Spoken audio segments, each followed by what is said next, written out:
Hello, everyone. Today we are starting Unit 9, our trig applications. So today we're going to talk about the law of sines, and this is in relationship to when we have angle-angle side or angle-side-angle cases. So in triangle ABC with sides A, B, and C are opposite the measure of angles A, B, and C respectively. Then the following is true. So what we know is true is that the sine of angle A over side A is equal to the sine of angle B over side B is equal to the sine of angle C over side C. So we can use that law of sines to look at situation when you're given two angles of any triangle. So in this case, angle side or angle side angle. So that means when I'm looking here, I can find any other sides. So note when we're asked to solve the triangle, it means find all the missing angles and missing sides. So how does this work? So solve the two triangles. So if we have this triangle over here, we know two angles. So first of all, we can find angle C just because the angles of a triangle always add up to be 180. So we can do 180 minus 110 minus 40. And that tells us angle C is 30 degrees. So now we can find the other two sides. So to find side A, we're going to say the sine of 110 over A equals the sine of 40 over 28, because it's always the sine of the angle over the side that's opposite. So to solve this, I'm going to cross multiply. So I have A sine of 40 equals 28 sine of 110.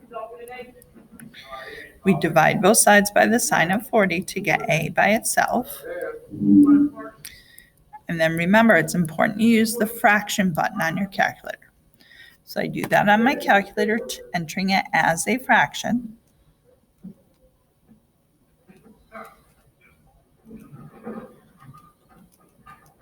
And I get that A is 40.9 when I round to the nearest tenth. So now I can find C the same way.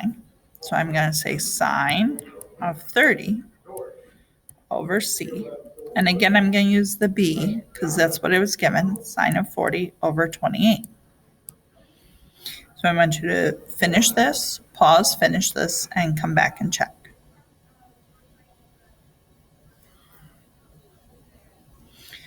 So again, I cross multiply, and I get C sine of 40 equals 28 sine of 30.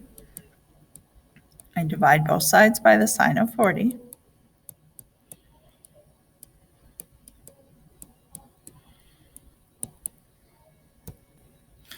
And C equals 21.8 when I round to the nearest tenth. So, example 2, in triangle DAT. So the first thing I do is I draw a triangle, DAT. Measure of angle D is 27. Measure of angle A is 105. T, which is the side across from angle T, is 21. Find D to the nearest integer. So D would be the side across from D. So the first thing I need to do is I need to find angle T. So I know 27 plus 105 equals 132. So angle T equals 180 minus 132, because the angles of a triangle have to add up to be 180. And that tells me that angle T is 48. So it's the sine of 48 over 21 equals the sine of 27 over D. Cross multiply. So it's D sine of 48 equals 21 sine of 27. Divide both sides by sine of 48. Remember to use your fractions on your calculator.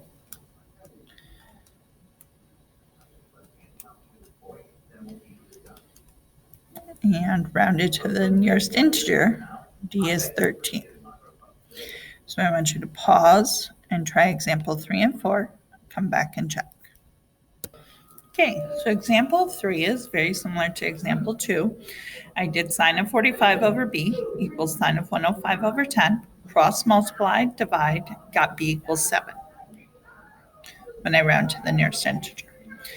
For a, I did sine of 30 over a equals sine of 105 over 10, cross multiply, solve, got 5 equals a. Example 4 is a little different because here I'm looking for angle A. So I did sine of A over 12 equals sine of 120 over 20. Cross multiplied, 20 sine of A equals 12 sine of 120. Divided both sides by 20. So sine of A equals 12 sine of 120 over 20.